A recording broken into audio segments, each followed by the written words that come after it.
तो हेलो दोस्तों, स्वागत है आपका एक बार फिर से इस खूबसूरत से प्यारे से चैनल बीआर केमिस्ट्री क्लासेस में। हम एक क्वेश्चन सीरीज चला रहे हैं जिसमें हम डिस्कस कर रहे हैं इम्पोर्टेंट ऑब्जेक्टिव क्वेश्चंस को जो पिछले सालों में आ चुके हैं। ये हमारा तीसरा वीडियो है। अगर इससे पहले बार वीडियो आपने नहीं देखा है तो प्ले स्टोर पर जाइए और वो वीडियो देखिए। वो बहुत इंपॉर्टेंट होने वाले हैं 2026 के लिए। चलिए चलते हैं और आज हम डिस्कस कर रहे हैं चैप्टर नंबर 3 को, जिसका नाम है रासायनिक बलगतिकी। इसमें हम सारी चीजों को डिस्कस करेंगे, सही विकल्प डिस्कस करेंगे, उसके बाद सही जोड़ी, उसके बाद सतसत और लास्ट में एक वाक्य में उत्तर और हाँ खाली स्थान तो बिल्कुल ही मजबूत करना। चलिए तो स्टार्ट करते हैं। आप चैनल पर नए हैं तो चैनल को सब्सक्राइब कर दीजिए, वीडियो को लाइक कर दिए और अपने दोस्तों को शेयर कर दीजिए। चलिए हाँ, एक और इम्पोर्टेंट मैसेज, अगर आपको इस वीडियो की पीडीएफ चाहिए तो स्क्रीन पर चल रहे मैसेज रहे नंबर पर हमें मैसेज कीजिए और आपको हम पीडीएफ प्रोवाइड करवाएंगे, वो भी एकदम फ्री। चलिए पहला क्वेश्चन करते हैं। पौधे आधार द्रव्य का निर्माण होता है, किसके द्वारा होता है? प्रकाश संश्लेषण द्वारा, फोटोकेमोलिसिस, फोटोकेमोलिसिस, फ्लोरोसिस। तो किसके द्वारा होता है? प्रकाश संश्लेषण के द्वारा क्या होता है? हरा द्रव्य का निर्माण होता है। चलिए क्वेश्चन नंबर 2, क्रिया की दर में ए की मात्रा अभिक्रिया कारकों के सांद्रता पर निर्भर नहीं करती, विमाहीन है, यह आरएनए स्थिरांक कहलाता है, ताप के प्रति स्थिरांक, ताप के प्रति स्थिर है। तो इसका आंसर क्या होगा? आरएनए स्थिरांक कहलाता है। सिंपल सा है। क्वेश्चन नंबर 3 है, रासायनिक अभिक्रिया की दर निर्भर करती है, चेक करते हैं ऑप्शन से, सक्रिय द्रव्यमान पर, परमाणु द्रव्यमान पर, तुल्यांक पर, आय द्रव्यमान पर। तो किस पर निर्भर करती है? सक्रिय द्रव्यमान पर, याद रखना।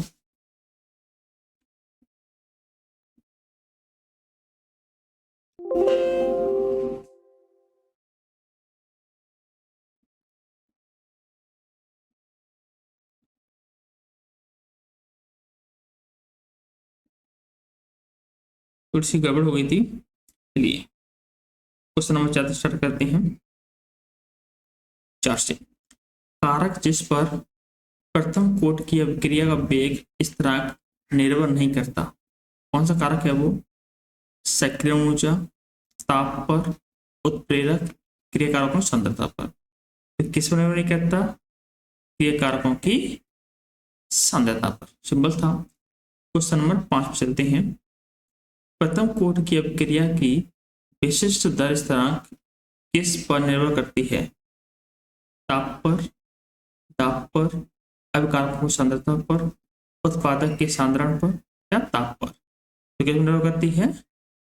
ताप पर। सिंपल सा है। क्वेश्चन नंबर 6 पे आते हैं। एक रासायनिक अभिक्रिया ए टू बी में पाया गया कि अभिक्रिया की दर दोगुनी हो जाती है जब ए का सांद्रण 4 गुना किया जाता है, तो अभिक्रिया की कोटि क्या होगी? इसको बताना है। तो कैसी होगी? आधी होगी। ओके, नेक्स्ट क्वेश्चन में चलते हैं। क्वेश्चन नंबर 7 को डिस्कस करते हैं। किसी अभिक्रिया की दर स्थिरांक बढ़ाने पर क्रिया दर अधिक बढ़ जाने का मुख्य कारण क्या है? टक्करों की प्रभावी संख्या का बढ़ जाना, सक्रिय ऊर्जा का मान बढ़ जाना, कणिकाओं की संख्या बढ़ जाना, अणुओं की संख्या का बढ़ जाना। राइट आंसर क्या होगा? टक्करों की प्रभावी संख्या का बढ़ जाना। सिंपल सा। क्वेश्चन नंबर 8 पाते हैं। अभिक्रिया 2a + b उत्पाद यदि b की सक्रिय सहित स्थिर कर दी जाए और a की सक्रियता सहित दोगुनी कर दी जाए तो अभिक्रिया की दर क्या होगी? दोगुनी हो जाएगी, 4 गुनी बढ़ जाएगी, 2 गुनी बढ़ जाएगी, 4 गुनी घट जाएगी। तो क्या होगा? 4 गुनी बढ़ जाएगी। सिंपल सा था ये क्वेश्चन। नेक्स्ट क्वेश्चन पर चलते हैं। क्वेश्चन नंबर 9, जब अभिक्रिया A plus B arrow A B में ए की सांद्रता दुगुनी कर दी जाए तब अभिक्रिया का वेग होगा 4 गुना, दुगुना तो कितना होगा, दुगुना से क्या होगा, राइट आंसर होगा। क्वेश्चन नंबर 10 स्टार्ट करते हैं। क्वेश्चन नंबर 10, उत्प्रेरक परिवर्तित करते हैं, उत्प्रेरक परिवर्तित करते हैं। अपना पहला ऑप्शन है अभिक्रिया की एंथैल्पी, अभिक्रिया की मुक्त ऊर्जा, अभिक्रिया की सक्रिय ऊर्जा, साम्यावस्थित स्थिरांक। तो क्या आंसर होगा इसका, अभिक्रिया की सक्रिय ऊर्जा। सिंपल सा क्वेश्चन है। चलिए क्वेश्चन नंबर 11 पर चलते हैं। अभिक्रिया 2NH3N2 प्लस 3H2, तो क्या होगा, ये कौन सी कोटि की अभिक्रिया होगी वो पहचाननी है अपन को। तो प्रथम कोटि की अभिक्रिया, द्वितीय कोटि की अभिक्रिया, तृतीय कोटि की अभिक्रिया या शून्य कोटि की अभिक्रिया। तो आंसर होगा इसका शून्य कोटि की अभिक्रिया। क्वेश्चन नंबर 12 पर चलते हैं। अभिक्रिया का संभव मान नहीं है 12, 1, 2, 3, यानी जो अभिक्रिया की कोटि होती है ना, कभी भी 12 की कोटि नहीं होती। 1 की हो सकती है, 2 की हो सकती है और 3 की हो सकती है, ये 12 की नहीं हो सकती। क्वेश्चन नंबर 13 पर करते हैं। प्रथम कोटि की अभिक्रिया के लिए अर्धआयुकाल T½ डीके का मान है, क्या मान है, 0.693/K1। एक क्वेश्चन काफी इंपॉर्टेंट है, ये मैं आपको बता रहा हूँ, IMP में भी IMP ओके क्वेश्चन कई बार आया है। नेक्स्ट क्वेश्चन पर चलती है। ओके, अब आज आ जाते हैं इस पर पहले स्थान पर। चलिए पहला क्वेश्चन है, अभिक्रिया का वेग स्थिरांक डैश पर निर्भर करता है, तो ताप पर। ताप बढ़ाएंगे तो क्रिया की दर बढ़ जाएगी, और ताप कम करेंगे तो क्रिया की दर भी घट जाएगी। सिंपल सा है। क्वेश्चन नंबर 2 है, आर्यनीय समीकरण डैश ऊर्जा के परिवर्तन में उपयोगी है, तो कौन सी उपयोगी है, सक्रिय ऊर्जा। सिंपल है। क्वेश्चन नंबर 3, अणुसंख्यकता डैश होती है, एक संख्या होती है अणुसंख्यकता, अणुसंख्यकता 1 2 3 ऐसी होती है। क्वेश्चन नंबर 4, आर्यनीय समीकरण के द्वारा प्रदर्शित किया जाता है, तो ये होता है K बराबर AE की घात A/RT। ये तो बहुत इंपॉर्टेंट है, ये आपको पेपर में देखने को जरूर मिलेगा। क्वेश्चन नंबर 5 पे देखते हैं। प्रथम कोटि की अभिक्रिया के लिए T½ का मान होता है, देखो हम पहले ही पढ़ चुके थे, 0.693/K। क्वेश्चन नंबर 6 देखते हैं। किसी रासायनिक अभिक्रिया की दर अभिकारकों के सांद्रता के क्या होती है, समानुपाती होती है, यानी दर क्या होगी, समानुपाती किसकी होगी, सांद्रता के, कंसंट्रेशन। क्वेश्चन नंबर 7 पे चलते हैं। अभिक्रिया की डैश का मान शून्य नहीं हो सकता, आणविकता कभी भी क्या नहीं हो सकती, शून्य नहीं होगी। 1 हो सकती है, 2 हो सकती है, 4 हो सकती है, कुछ भी हो सकती है, लेकिन शून्य नहीं हो सकती। क्या कोटि 0 हो सकती है, बिल्कुल कोटि 0 हो सकती है, इस बात का ध्यान रखना। क्वेश्चन में कभी आपको घुमा देता है, लेकिन आपको घूमना नहीं है। नेक्स्ट क्वेश्चन पर चलते हैं। क्वेश्चन नंबर 8 पे आ जाते हैं। तीव्र अभिक्रियाएं सेकंड से भी कम समय में उत्पन्न हो जाती हैं, कितने में, 10 की घात -12 सेकंड में क्या हो जाती है, संपन्न हो जाती हैं। और ज्यादातर जबकि हमको देखने को मिलती हैं प्रकाश संश्लेषण की क्रिया में। ओके, क्वेश्चन नंबर 9 पर आ जाते हैं। ऑक्सीकरण कोटि 1 डैश मान है जबकि आणविकता 1 मान है। देखो कोटि क्या है, एक सैद्धांतिक मान है, और आणविकता क्या है, एक प्रायोगिक मान है। ओके, क्वेश्चन नंबर 10 पे आते हैं। 2NO plus O2 arrow 2NO2 की कोटि है, कितनी कोटि है ना, कैसे करेंगे, 2A और 1 कितनी होगी, 3। क्वेश्चन नंबर 11 पर आते हैं। इस अभिक्रिया की आयाम विधि प्राप्त करने के लिए विधि का नाम लिखिए, फ्लैश फोटोलिसिस नाम इसका। क्वेश्चन नंबर 12, अभिक्रिया की आणविकता की व्याख्या की सामान्य अवधारणा दाब पर निर्भर नहीं होती, सत्य। हाइड्रोलाइसिस की अभिक्रिया माध्यम में जल उपस्थित एक डैश कोट की अभिक्रिया है, प्रथम कोट की अभिक्रिया है। मतलब जो हाइड्रोलाइसिस होता है ना, तो कौन सी अभिक्रिया होती है? प्रथम कोट की। इसको एक बार और बोलते हैं अपन सीरो रिएक्शन। चलिए अब आ जाते हैं हम सही जोड़ियों। तो ये सबकी 10 तरह दी हुई हैं। शून्य कोट की अभिक्रिया के लिए क्या है? दूसरा मोल, लिटर इनवर्स, सेकंड इनवर्स। एक बार मिला देते हैं इसको सेकंड से, तो देखते हैं। प्रथम कोट के लिए सिंपल सा सेकंड इनवर्स, और द्वितीय कोट की अभिक्रिया के लिए तीसरे का अपना तीसरा, यानी मोल, लिटर और सेकंड इनवर्स। और तृतीय कोटि के लिए क्या है? मोल स्क्वायर, लिटर स्क्वायर और सेकंड इनवर्स। सिंपल सा। ओके, आधा चीजें क्लियर है। अगर अभी तक आपने वीडियो को लाइक नहीं किया है और चैनल को सब्सक्राइब नहीं किया है तो प्लीज चैनल को सब्सक्राइब कीजिए और आगे देखते हैं वीडियो। हाँ, अब नंबर है 77 का। तो H plus plus OH arrow H2O का अर्धायु काल 10 की घात -10 सेकंड होता है। ये बिल्कुल सत्य बात है, इसमें कोई शक की बात नहीं है। क्वेश्चन नंबर 2 पे आते हैं। सक्रिय समीकरण ऊर्जा रेखीय ऊर्जा ज्ञात की जा सकती है, सत्य, यानी रेखीय ऊर्जा ज्ञात नहीं की जा सकती। क्वेश्चन नंबर 3, अभिक्रिया की कोटि विन्यास में नहीं हो सकती, भिन्न में, लेकिन भिन्न में हो सकती है। चौथा, प्रायोगिक रूप से KNH4NO4 के विघटन पर अभिक्रिया की कोटि शून्य होगी, बिल्कुल नहीं। अब ये शून्य कोटि नहीं होगी, कुछ कुछ अभिक्रिया की कोटि जरूर होगी। चलिए क्वेश्चन नंबर 5 में चलते हैं।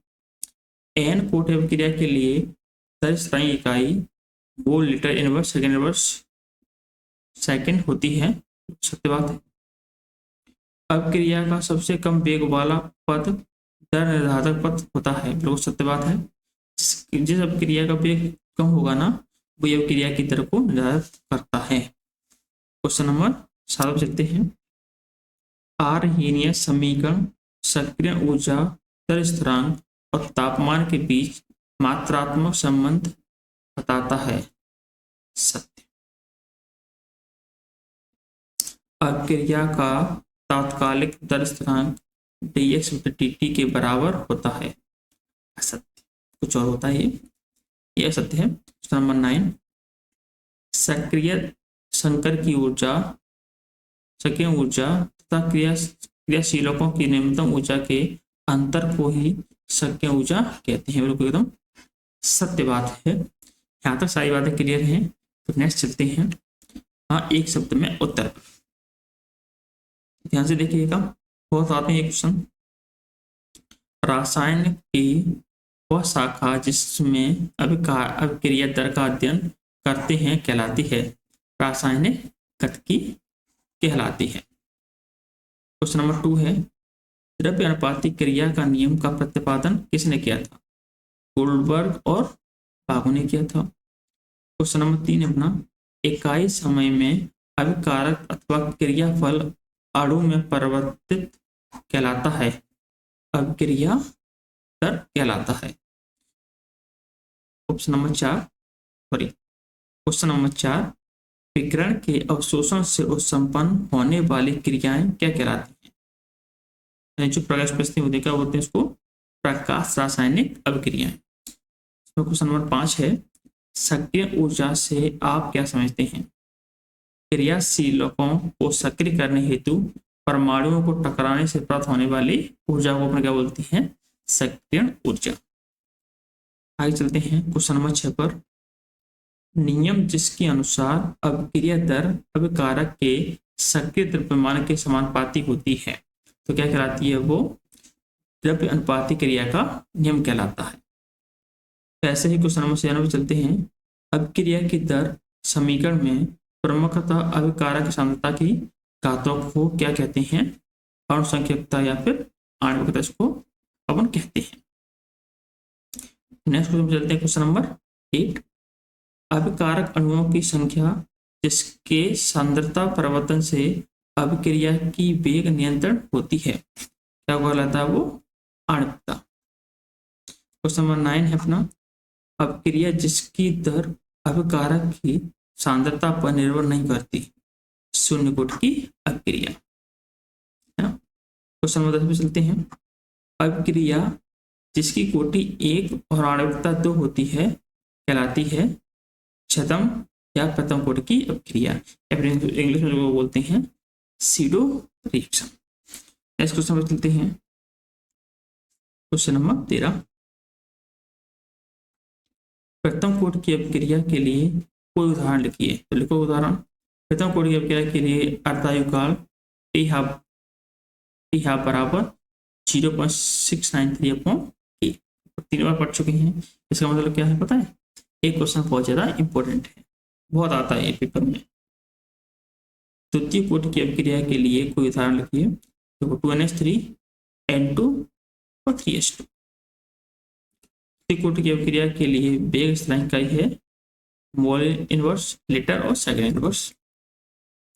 प्रथम कोटि की अभिक्रिया के लिए ये 15 हो गया अपना नंबर, अपना 16 का। प्रथम कोटि की अभिक्रिया के लिए टी हाफ किसके समानुपाती है?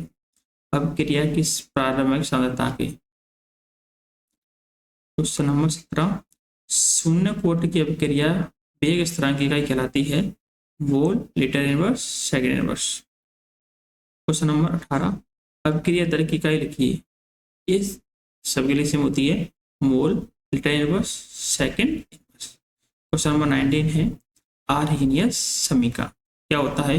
के बराबर ए की पावर ए बट्टे आर टी, सिंपल सा। तो ये हमने पूरा कर लिया चैप्टर नंबर 3। अगर आपको चाहिए इसकी पीडीएफ तो स्क्रीन पे चल रहे नंबर पर हमें डीएम कीजिए और आपको फ्री में पीडीएफ मिल जाएगी। और आप अगला वीडियो अगला लेक्चर किस टॉपिक को चाहते हैं कमेंट कीजिए, चैनल को लाइक कीजिए